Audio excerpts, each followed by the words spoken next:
Hi guys, Marty Davis again, Lake Ozark, Missouri, standing again on a Harris Sunliner 250. We've got this one equipped with a 200 horsepower Mercury. It is our single lounger dual helm. So we've got our storage under the rear lounger. Right over there we have a nice built-in cooler.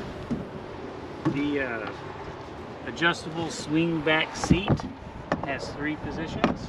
That's the second. This is the third.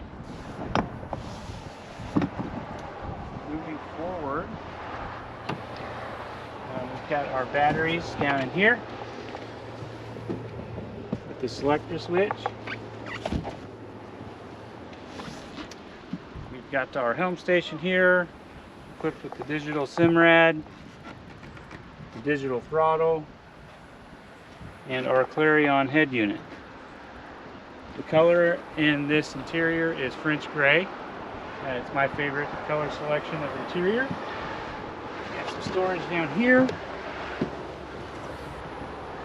Really neat feature here is how wide this door actually is when we open it.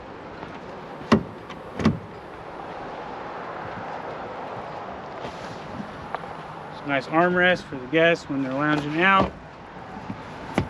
Quickly pop up. And that's it. Come see us, MarineMax, Lake Ozark, Missouri. Thank you.